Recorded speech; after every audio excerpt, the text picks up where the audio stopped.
Hello, and thank you for joining What Leaders Need Now. I'm Andrea Chilcote, and I'm joined by Laura Rocafort. We are the co-founders of What Leaders Need Now. In our last episodes, we talked about the first of 3 leadership qualities leaders need now: compassion, the importance of extending compassion to others we lead, as well as practicing self-compassion. Today, we'll be discussing the second of the 3 qualities, courage. Let's get started. To prepare for this podcast, we considered real life stories of courage, and I'll start with a personal reflection of courage. Years ago, I was one of the 10% who found myself unemployed from a job that didn't value me. The value I contributed was my introduction of new best practices and courageous vulnerability. I was both surprised and grateful that I was one of the 10% chosen to be let go. I'd wanted to leave, but I didn't have a sense of what would be coming next. Laura, as I recall that story, you no sooner lost that job when an opportunity to come back to an organization to live more in accordance with your principles and values was available. Weren't you hired within 2 days of your layoff? Yes. Yes. And you said then you were rewarded and respected for your own personal transformation. What was your courageous act, and what was your personal transformation? Yeah, really, it was I said yes right away to a meeting with the new chief talent officer for a company that I had worked for in the past to join her senior leadership team. And ironically, like you said, it was scheduled the day after I was told my job would be eliminated. And our conversation was genuine, honest, forthright, and we both knew that our team dynamic would be really good together. And she offered me the job right on the spot, and I said yes. And at the moment, it felt serendipitous, and I knew this was my moment to lean in and be a leader who would show up consistently with my voice and live my values. And I was rewarded for completely being myself consistently, welcomed back as a powerful change agent. And we did make an incredible team. She left the company after a couple of years. And then soon after she left, I started my own company. And I think that whole experience was a compelling force for change and courage in my life. Wow. Your story has a parallel to one that one of my clients submitted for this podcast, and I'm going to just read it. Here we go. I spent 14 years at an employer that had been very good to me and for my career development. I advanced in the company with a promotion every couple of years so that I ultimately was the head of the client services team, reporting to the CEO and overseeing a department of 37 relationship managers. It was, for a time, challenging and satisfying and invigorating, although I had always, throughout my career, felt like there was something else out there. My husband once remarked to me after about 15 years of marriage, and perhaps in frustration, "You've never been happy in any job for as long as I've known you." I tried to dispute his observation, but could only do so half-heartedly and unconvincingly. At around the 12-year mark at my former employer and halfway into my tenure as the head of client services, the pressure of my role began to take its toll. The job no longer felt satisfying, and I began feeling only challenged, and not in the way where hard work, victories, and accomplishments are celebrated, but in the relentless 14 and 16-hour days kind of challenging, where there was no light at the end of the tunnel. Furthermore, several very painful things happened that made it really, really difficult to summon enthusiasm and passion for the work and company. That's an all too common experience, isn't it? Where we find ourselves sticking in there for a variety of reasons, but really feeling unfulfilled. I had that thought when I read this. This is not just a single experience. We hear it so often. Mm-hmm. So continuing her story, she says, working with my coach created aha moment upon aha moment, and I began to see that my situation was untenable. I was wearing a costume and a mask every day in my role, playing a role in someone else's drama, instead of honoring my authentic self and working according to my own values. Mm. Together, my husband and I made a decision that I would resign my position, even though I did not have a plan for what was next. So I gave my 2 weeks notice to my employer. It's worth noting that my CEO wasn't surprised, Mm. and then threw myself off the moving treadmill. Now, just 2 years later, I'm earning decent wages as a solopreneur, collaborating with another solopreneur to create and launch a new initiative that is being funded by an external source, developing a podcast, planning for a regular newsletter, building a CRM database, and getting ready to collaborate with another solopreneur to hire a shared assistant. I'm busy all the time and challenged and tired and have never been happier. People call me brave or courageous, but I don't feel any of those things. So it's a little ironic that this story is being used for discussion about courage. Rather, leaving that job was the only thing I could do. It was a matter of self-preservation. Mm. Wow. Laura, I talk about the idea that when we're faced with adversity, we have three choices. We can endure, avoid, or transform. To me, this client could have chosen any of the three. And while she says it didn't feel like a courageous choice at all, rather it was a necessity, it was transformational. Mm. And research continues to show us that when we make a courageous act, it is personally transformational. And you have another story where a leader struggling with this endure, avoid, transform conundrum. And this man's struggling to find courage. And if you'll share his story, maybe we can talk about what we as coaches might offer him. I just have to say, too, to the story that you just offered, it is so interesting that we don't see ourselves as being courageous when we're being transformational. I just think that is an amazing story. Thank you for sharing it. So I'll share Jim's story. So we'll call him Jim. He's a client. We'll just kind of call him Jim. He's bright, he's engaged, he's talented. He's worked really hard in his field for 15 years. He's been both highly successful in his past roles, but he's also lost confidence through what he calls his significant and enduring failures. And he's now leading a small team in a new organization where in his short tenure, he isn't seeing the results he hoped he would achieve. And there's reasons for that. They include his lack of confidence and the organization's really aggressive short-term goals. Laura, I have to interrupt you just a moment with that phrase, significant and enduring failures.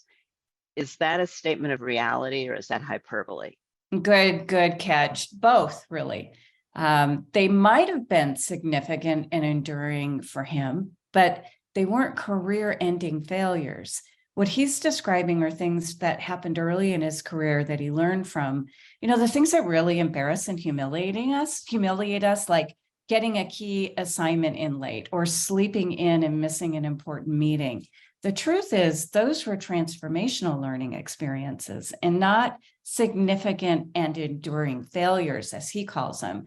And, just digging into his story more, his executive team has confidence in him.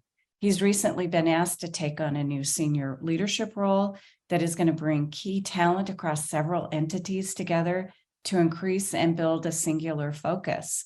And this means that Jim's going to have more responsibility for the development and engagement of his much larger team. He says he wants the job, and he's even the one that recommended creating it.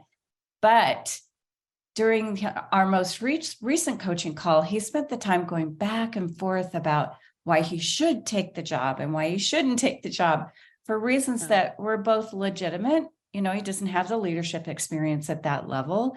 He's new to the organization. People with more history might be able to do the job or be more qualified than him. And also for reasons that showed a lack of courage and confidence. And he even talked about looking for another job. And I've known Jim for a long time, and this is a pattern. When the pressure's on, his first inclination is to go. It sounds like he opts for avoid in our model of avoid, endure, or transform. Yes, he always considers it. And with support, he sometimes opts for transformation. I can point to some examples of that. But he has avoided taking on senior leadership roles in previous jobs.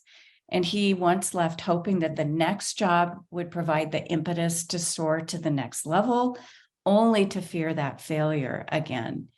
And in some cases, to your model, Andrea, he stayed enduring the current situation by telling himself that he's not enough to go to the next level, that somebody else is. And we know that the courageous choice is transformation. And I've asked myself as his coach, what can help Jim transform in a way that will help him to speak honestly and openly about who he is and share what he's feeling and integrate his experience, both the good and bad, so he can step into being the leader that he most wants to become.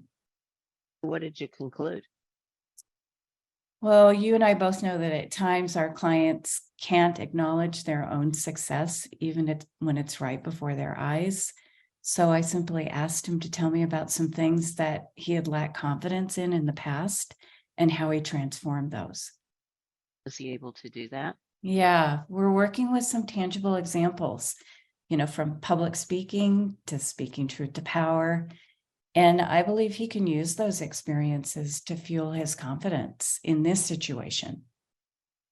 Acknowledgement is one of the key things, one of the key practices I talk about in my book, and you're wise to do that. And I would also add that his leaders are acknowledging him by offering him this role. And Mhm. as a coach, I tend to be a little blunt about these things. It's like, what is it that they see in you, Jim, that you're not seeing in yourself? Yeah, yeah, that's a great blunt question. So, one of the messages that I hope to convey about leadership courage in my book, What Leaders Need Now, is the awesome obligation and responsibility leaders with positional power have to act with courage. Now, I'm not diminishing the courage that every person puts forth every day. I just simply know that in organizations, all things are not equal. There are still things that will not change unless leaders who wield power are willing to make the tough decisions that represent and support change. So true, Andrea. I lived that firsthand about more than 20 years ago, and you were there at the time that I was living this. You and I were meeting for maybe it met a few years before this, but in 2000, during the dot-com burst, I was working for Cox Communications, and it was transforming from a small cable company to a full-service telecommunications company. It really was the little engine that could. It was up against some really big players in the marketplace.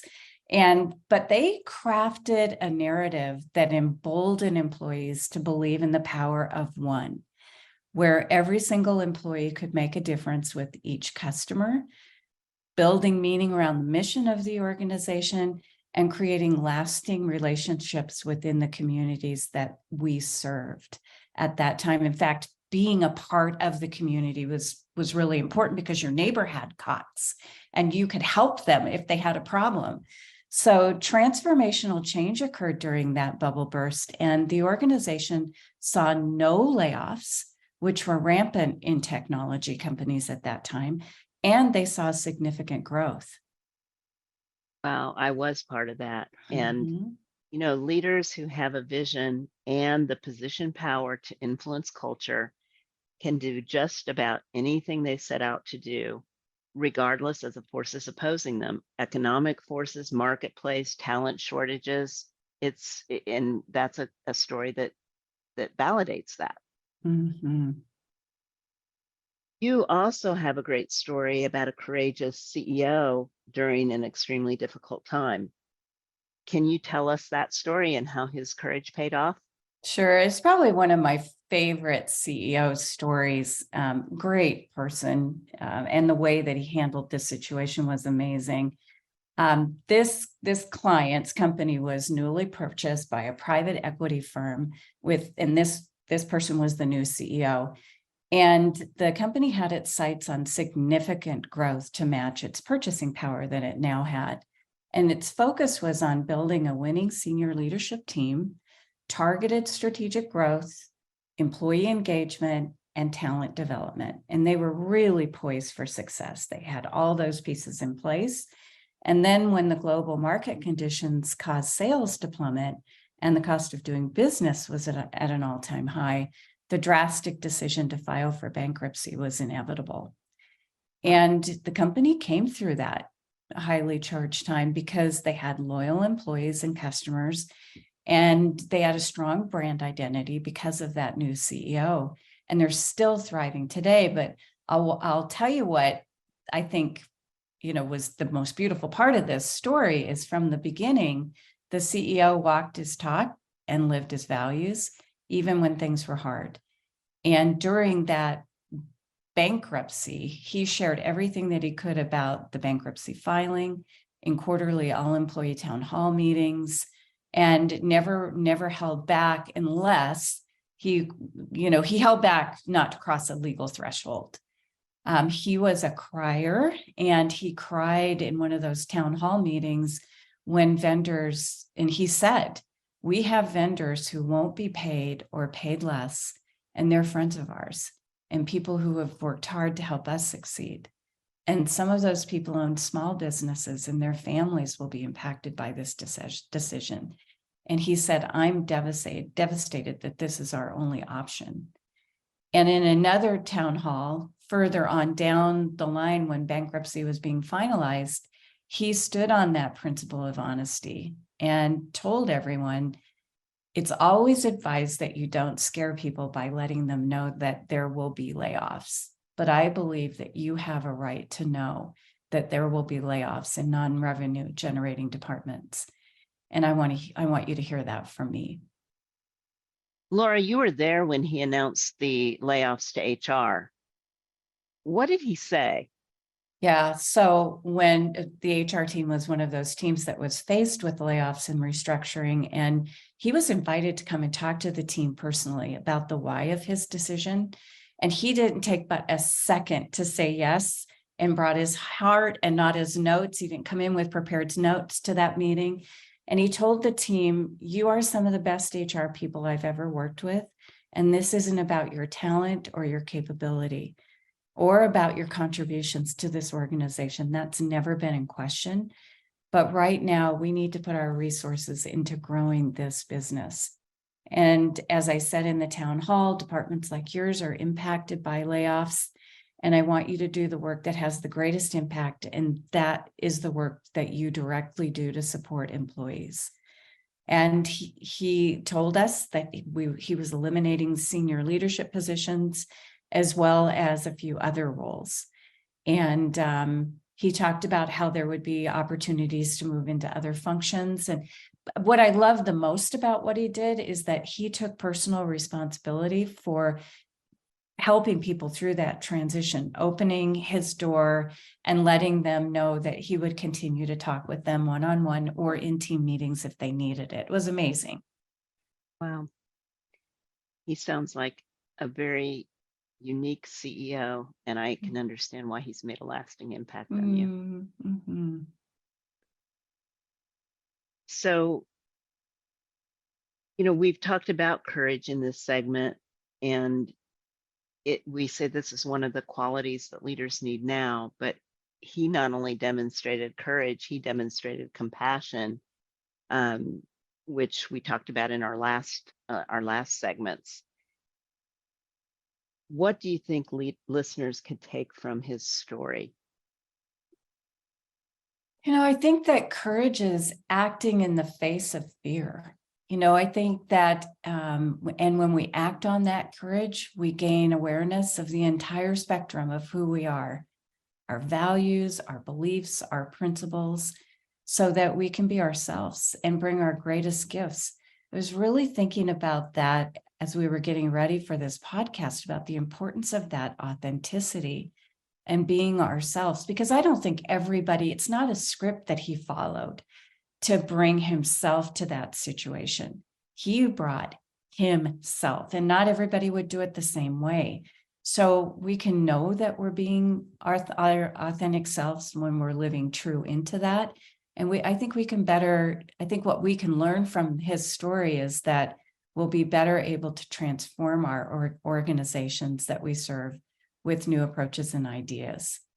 I also think that our compassionate leadership, like you said, ensures trust and inclusion and encourages new thoughts. And when those two things are combined together, courageous and compassionate leaders enhance resilience in other people, and they foster transformational change. Occurs to me that it takes courage to bring yourself to the conversation, and I will leave it at that thought. Thank you for the stories, Laura. Thank you to all the leaders who are demonstrating courage every day. To our listeners, thank you for joining us. Our next podcast will feature the third of the 3 qualities leaders need now: humility. You can subscribe to our podcast at whatleadersneednow.com.